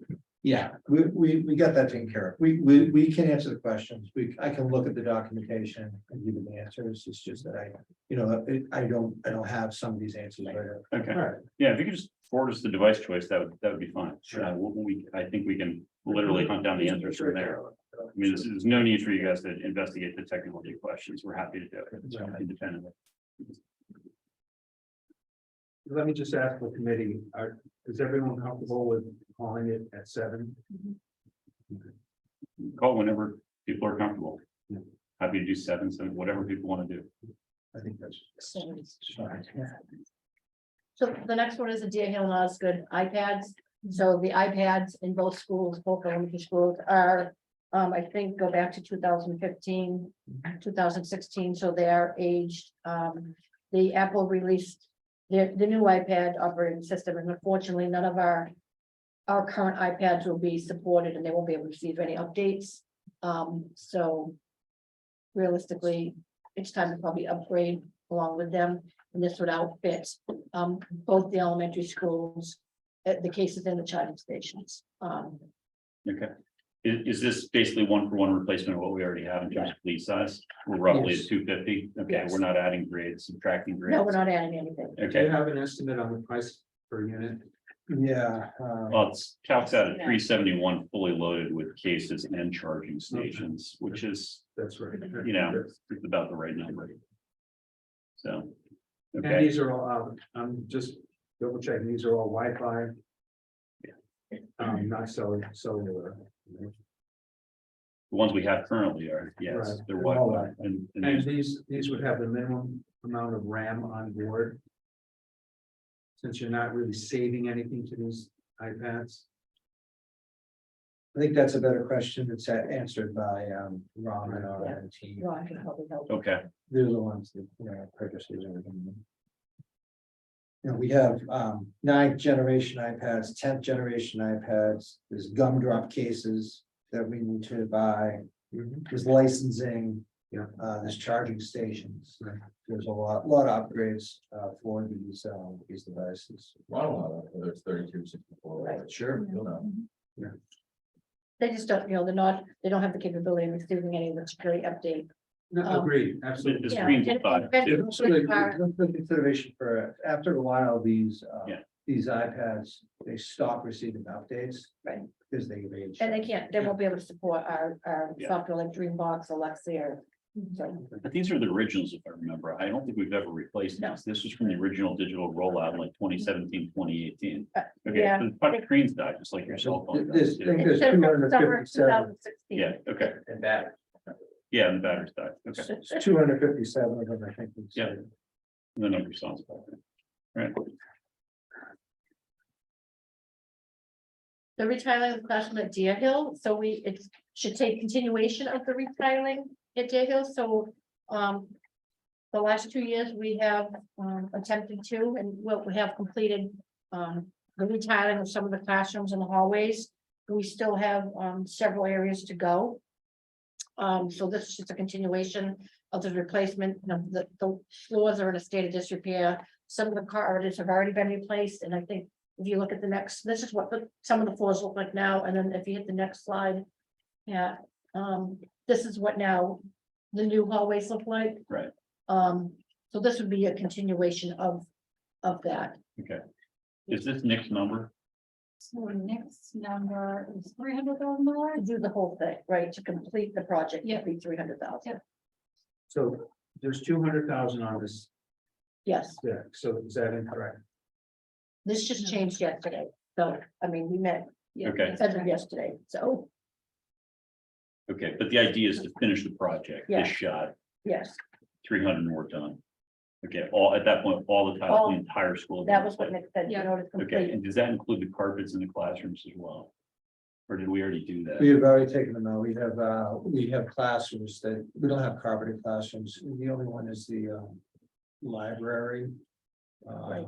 We took out the carpets. In the Deer Hill School, the carpets are all out. Okay. Tiled classrooms. So we have rugs that are more for area rugs. There's area rugs, there's throw rugs on top of the tile. Yeah, so they can have their story time and there's a little catch. Okay, so that's 300 to complete the project, and that school's completely done. Brian? Yeah. I just did a quick tally of these first 6 items. If we approved all 6, we'd be at 1.1 million. Which is roughly half of what we hope is the $2 million outlay. Which is more or less in line with what we've allocated in the past. Roughly about $1 million towards the schools, and this, I'm just going by memory. So I'm using that really as a boundary, as a borderline. The rest of the items here, we can certainly go through them. But maybe at this point, knowing that we're at 1.1. The schools could consider making some alterations in these first 6 to allow for more items underneath. And this is my opinion, the rest of the community may feel totally differently. In my choosing 1.1 million as a borderline. But it seems to align with how we've made decisions in the past. Let me ask you a question, are these in the order of your prioritization? Yes, This is your prioritization. This is the prioritization of the school Right, I committee just wanted to clarify. and the administration. Yeah. Okay. and some of these on here, like I mean, it's questionable, like the asphalt roads and the sidewalks. You know, it's always comes up, you know, is it something the school, I mean. The different the school towns should handle it fund? Is it something, you know, that's coming from DPW? Where does it really sit? That really does vary town to town, asking, it's just the way the towns have looked at it, it's not disrespectful, I don't mean it anyway to be that way, I just mean it's just a choice of how you're looking at it. Dick, I think I'm the only one in the room that didn't understand it, because I don't understand what you just said. Okay, not surprised for me. It had nothing to do with how you're, I laid out the first 6 items, which Sure. are the most important, Sure. and we spent a lot of time going through them because they are. That comes to 1.1 million. Capital Budget Committee gets approximately $2 million each fiscal year to allocate to one-time costs. And in my memory, each year we get 2 million, about $1 million, $1.1 million. It's more or less, What's that? yeah, it's more or less. than More or less that goes to the schools. Now I understand. And the rest goes to the other departments. Last year we got, But- like, last year was a slim year, last year was, I think, 484,000 we got. To capital, Still appreciate that. Oh, yeah. Still appreciate it. would have loved to have the 1 All right, well- million. Fair enough. Yeah. I think that didn't include all the things that showed up in other budget items, but anyway, let's focus on what's in front of us right now. Why don't we just use the time we have? Yeah. And we'll try and sort this out. Great. So the next slide is a continuation of the staff and student furniture at the Deer Hill. Last year, the principal had put in for about $60,000 to replace some of the furniture and some of the grade levels. Came back at 35,000, so Yeah. she phased it in, so this would replace one level at a time, and this would take care of grade 3. Grade 5 was done present, and this would be grade 3.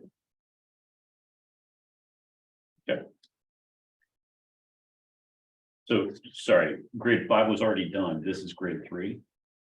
So Right. grade 5, we awarded the money for this year. Yeah. And now this is grade 3. Then we have grade 4 left. The following. Okay, got it. And that would be all Deer Hill. And they're really, they're appropriate furniture. It is appropriate furniture for the age level. That's just important to know. Okay, have you received your that first installment of this new furniture? We're waiting for it to come in. Okay. All right. Any idea when that is gonna arrive? The basis of my question is before we order the second round, it'd be nice to know if what we ordered actually works. Ideally, but I'm just curious if if you'll have the operating benefit of, having received, last year's installment before placing the new order. I don't think it affects our funding decision, but you don't even need to answer the question, I guess. I mean, the hope is to keep it all the same. Right. Yeah, the only reason you changed is if you didn't like what showed up in the Right. first structure. Correct. Correct. Okay, any other questions on this? Okay, next is the fitness center. Yeah. we don't have that in here.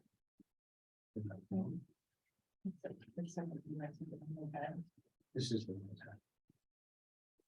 time. Why don't we? So I can talk a little bit about the fitness center. Okay. So ideally, or I should say originally, the director of athletics has been working with Paul County School Committee. Our fitness center is very outdated. It's very old. We have pictures showing how damaged most of the equipment is. Some of it doesn't work. It's just I don't know if anybody's ever been in there. It's just a dark, gloomy, smelly place to be.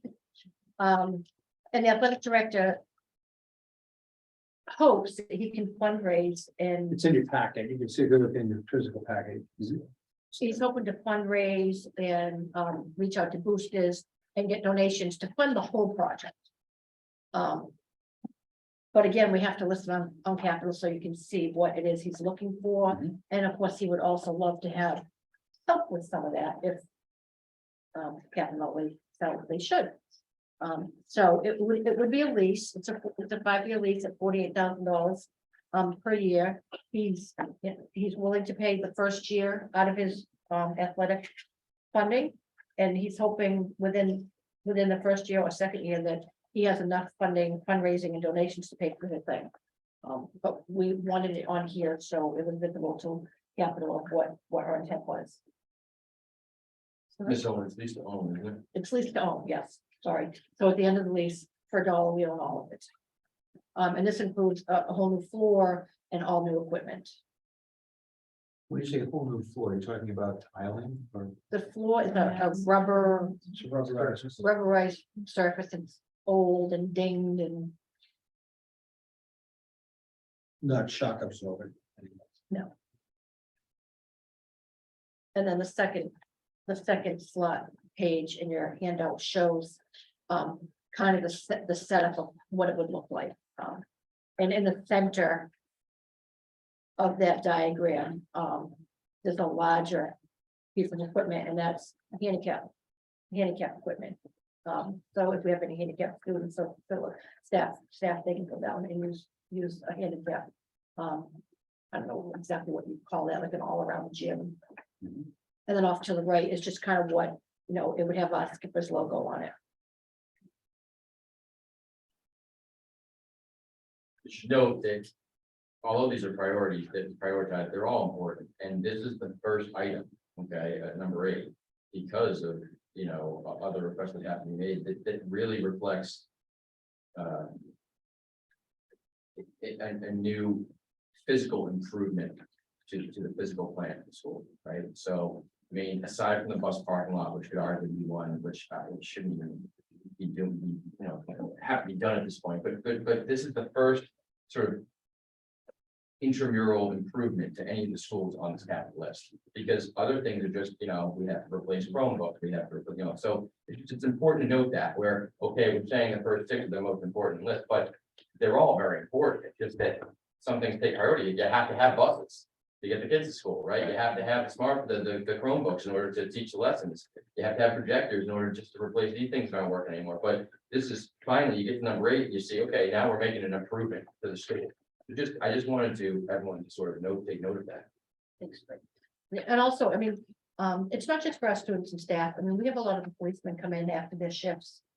It's a fire committee and use it as well. And the thought would be that we would have someone supervisory level from maybe the hours of 3 to 6 where, kids can come in, and go through an actual fitness workout type of thing, with supervision on board. How old is the existing equipment? A lot of it was donated, I remember. It's a thing on the committee now, to use it, let's hear it in high school. It's very old. I can't give an age. I can find out the number for you, but it's probably been here almost as long as the school. And does your operating budget include dedicated resources to maintain the equipment so it doesn't deteriorate? And it actually gets through 5 years and is usable beyond? No, we have an athletic revolving. We have an athletic revolving as that well, we can use, but that does other things as well. right? But it is yeah, we do Yes. try to upgrade it, but clearly this is. No, this is just maintaining it on a daily basis. Yeah, we have to Maintaining be the going equipment, in so and cleaning it. I can see that the wear is just from bodies on it. Eventually, yeah. But all of those items that we see cracked and peeling, could well have been maintained and replaced as needed. I would think that with a lease, with $1 a year, $1 to purchase at the end, we want to make sure that the equipment was as usable as possible at the end of that lease. So Absolutely. that brings me to the home maintenance. And so many items within the town are not maintained.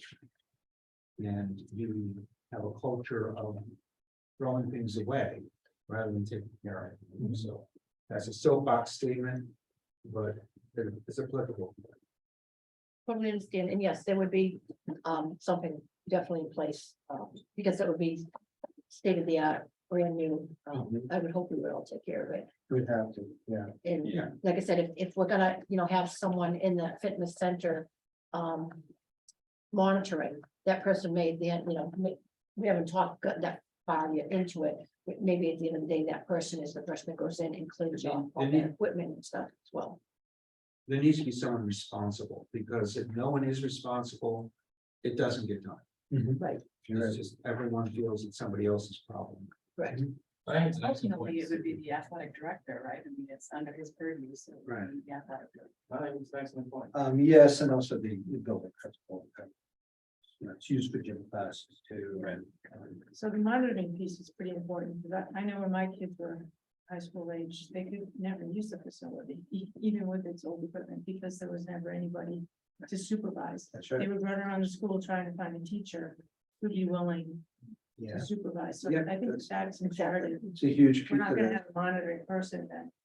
Yeah, it is. I mean, So- And that's the plan. all those points are correct, but just quite frankly, it is where it is. And we're trying to address it because there's some potential danger in using some of the equipment the way it is right now. Yeah, just, I mean, on maintenance, the pads is, it's an upholstery issue. They're gonna tear from use. Yeah. over time, and they need to be replaced, right? I mean, it is, if they unbolt, you replace them with the fake leather, whatever it is, move on, it's no big deal. I mean, you've got mechanical pieces of equipment in here as well, though, that actually need oil, need maintenance, stationary bikes, ellipticals, treadmills. I don't know if any of that stuff is Yeah. in here. But that stuff all needs. There's also another piece to this is the quality of equipment. Yeah. And making sure that it's accessible to all. And this particular fitness center, from what I'm told by experts, isn't something that is accessible to many. Yeah. It has some accessibility Wouldn't be. issues. Yeah. That's problematic. The racks and the weights and the bars, I mean, don't really need maintenance. They just need occasionally cleared in the last decades, literally. I mean, these plates are probably 1970s. Just looking at the plates on that, would you agree? I mean, I definitely- the plates have been rubber coated for as long as I literally can remember, and these predate These that. they look like they maybe were underneath the water at some point. To say it, right. It's not fun, really, because it's got to be maintained, but it is what it's. It's probably the leak. So the question becomes really, is this a $250,000 project? Right. It is. Okay. You don't really want to enter into a lease without a plan to cover the whole lease, and you don't really want to enter into a lease. You know, if it's gonna end up costing you more from leasing it versus just buying it outright. Right. So what drove the lease? Well, from what Okay. I understand, the lease was something that we could chunk year to Year year to year. financially. So it as was opposed it was to- about 207,000 to purchase it outright. So there's an extra 40 grand in there in finance costs. Well, we were initially going to try to do it through our revolving over time, and then, we didn't know if we could look at fundraising, and that didn't seem appropriate when we started. Remember, all of these issues have been discussed with our Finance and Facilities Committee, really trying to get a grip on what the best funding source might be. Right. It seemed to us, and I say us as administrators and school committee, that it would be appropriate to put this on the list with other capital items, because we do have to prioritize our items, and to look at this as we want this, but Yeah, do we want this over the ViewSonic projectors? Do we, there are choices to make, so. But we were seeking alternative methods of trying to get this done. And that's why I think we were looking at leasing, which, as you know. It's a little less right at the sticker shock right away. But it can be, it might not be the best solution overall. but that's a way to possibly fit it within the athletic fund. Correct. Right. Okay. That was- Charles, as you say, you could fundraise and share or whatever and buy, just simply own it and fundraise to get it. Well, something of that nature. Just avoid the whole lease 4-year, 5-year thing, right? Just own the stuff. But you need to fundraise, so you have some people want to contribute at least 50% of the cost. And that's the intent. Yeah, sure. But this way, he could fund the first payment of the lease out of his athletic revolving fund. And I, In the meantime, he was certain that within a year, he could pay the whole thing off. but the question is also, and this is a town question, is, do we want to have our town fundraising for the fitness center that our students are using every day within the building, within one of our school buildings? Is that, I mean, if that again is a town question, I mean, I personally would think that we would take care of that as a town, working in our, but I understand, there's a lot here, so we're trying to find a way to get this done, because it's within our buildings, it's not like an extracurricular program. Either comment. So I was just gonna say that I think you would have to go at it through the booster organizations that funding for the benefit of the school, rather than the school running the funding. Remember, it's also, it's very much used by our classes too. This isn't just an extracurricular, use for our athletes. This is used in our phys ed classes, so it's a part of our learning, it's physical learning. So, Have you looked into what Hingham is doing? Because Hingham is doing an athletic center. Have you looked at how they're doing how do you know how I was doing it? I didn't know that. it? I just saw an article in the newspaper that they just. I can check. Look into it. But it might be worth that. Mr. Rotundi may not actually know. I imagine he would, and he probably has looked into it, but I don't have that information. So, right, yeah, here's what I'm wrestling with. What I'm wrestling with is. It's a little bit bipolar, frankly, but on one hand, you don't want capital projects running through revolving funds and through operating budgets, right? Because it really makes a mess of a lot of things. On the flip side, really, this is a long series of individual pieces of equipment that should have been replaced as they aged out. Correct. Right? This should have, with the exception of maybe the floor in the room, or one or two pieces of really expensive equipment should have never really risen to the level of a capital request. Right? It should have been, whatever, $5,000-$10,000 pieces of equipment along the way. Completely correct. Probably 30 years. Schedule for replacement. Right, and it just hasn't, so, okay, now where we are, do you call it a capital request and, and have it, frankly, competing against ViewSonics, or do you run it through, the, the athletic fund? I don't know, maybe we all take that and think about it. Well, this is exactly what we were. Yeah, most people have thoughts. We've got 7 minutes in respect to people's requests to be out of here, 7. First, let me suggest that this be the last item that we discussed tonight. I was wondering if recreation department, if there's synergy with the schools on weekends. I don't know if this equipment is used on weekends outside of. But you mentioned, what caught my ear was the fact that police and fire come up here and use it. Did you?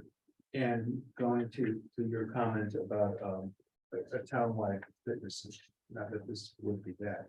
But I just wonder if there's some synergy with recreation. Now, I know they have programs over at the library. My wife goes and uses the works over there on the weekends.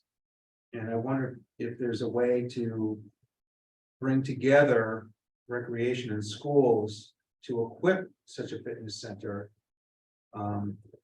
with use allowed within after hours, weekends, whatever. Or if that's just not possible, given that this is a school and that's its mission, and it's not part of the mission to be a townwide facility. But if there was okay, and if recreation thought it was a good idea, and being able to funnel some of recreational funds into the equipment, then you get both recreation and schools getting the benefit of the equipment, and the town has spent its money well. So it's an idea, not looking for an answer here, but just something. Yeah. Well, Mr. Dick, I actually, it's a very, very good idea, and it's a very relevant point to something that I guess we aren't going to discuss tonight, but I know that you know staff that need to put on the feasibility study issue, that I guess we're not going to get to tonight, which is fine. I'm in no rush to talk about whatever you want to talk about.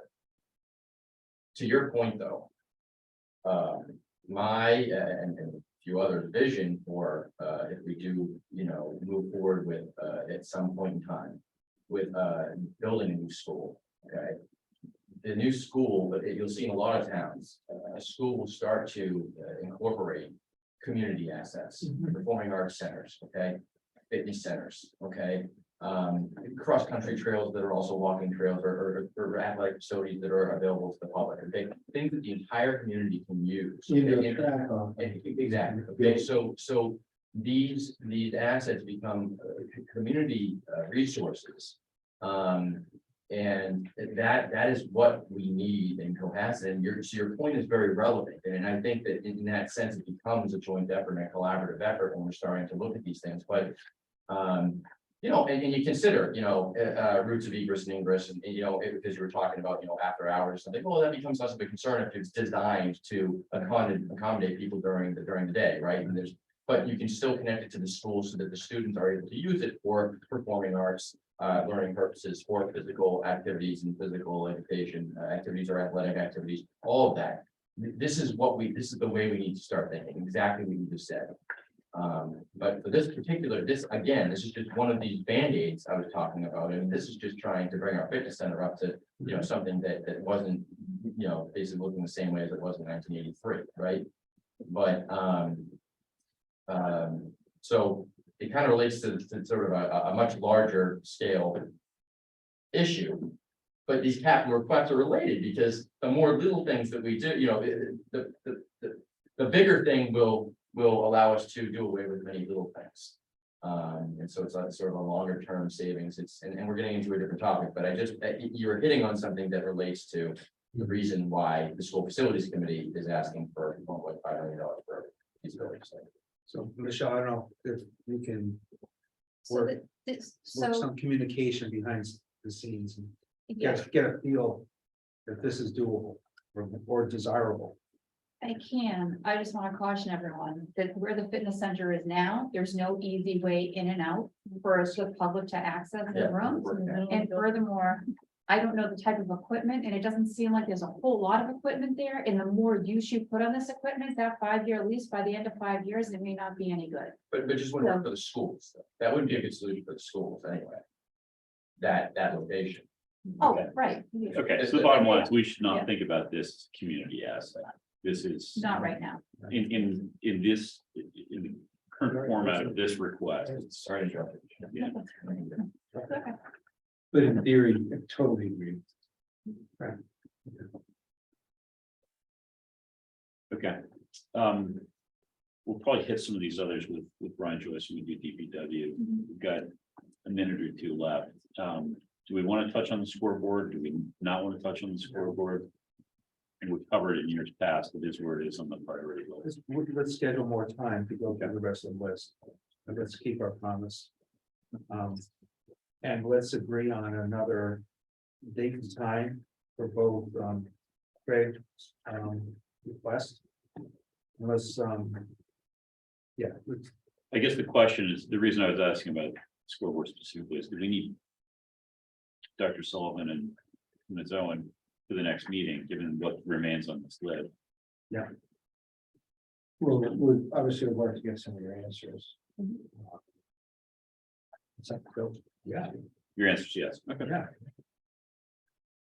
Okay. That's how we do our business, you know. We can't get it all in 2 hours, then we've got to go to another 2 hours. With all stakeholders present. All right, well, let's get that back on the calendar. Jury's convenience, like, it sounds like. And then on the feasibility study, we should schedule, I think, a separate meeting for that. Full 2 hours. Okay, 2 hours, I mean, is. There's not much by way of presentation for that. It's It's a really live just the discussion. concept of what it is and then answering any sort of questions or reservations you all may have, but. Happy to handle that however you'd like.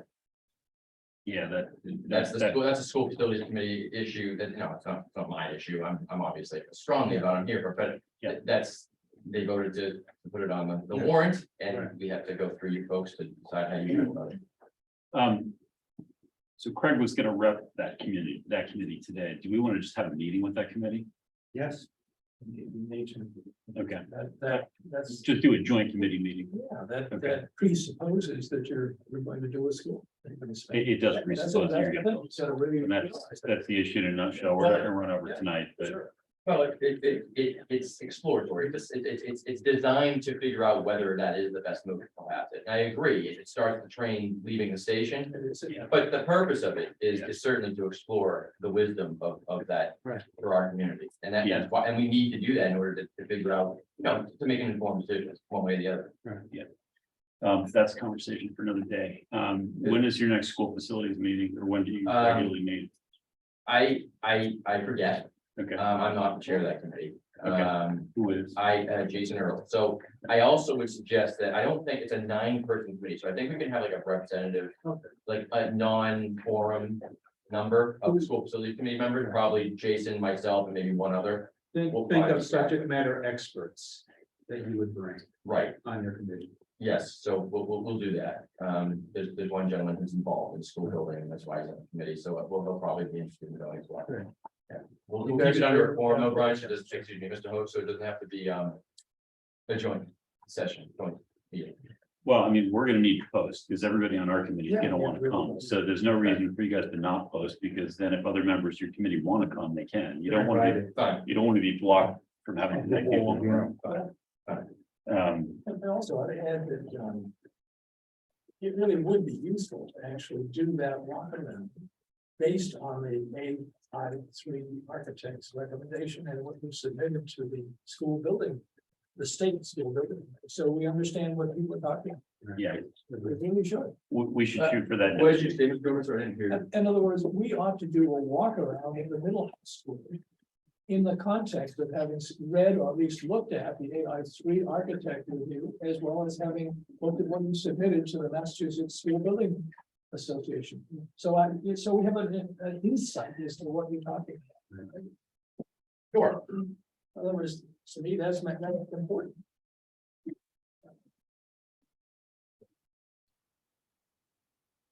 Right, thank you. Do you want to adjourn so I can turn this on? I throw out the question, well, you can't answer, I have to go to Jason to schedule it, so, yeah, why don't we go ahead and adjourn? Motion, Please. move to adjourn. Second. All right, all in favor? Aye. We got a roll call, we've got soon, so Aye. Well, Ralph Dorans, aye, okay, Dick, aye. Susan Franklin, I. Francine Lyons, aye. Brian Host, aye, and time is 7:05.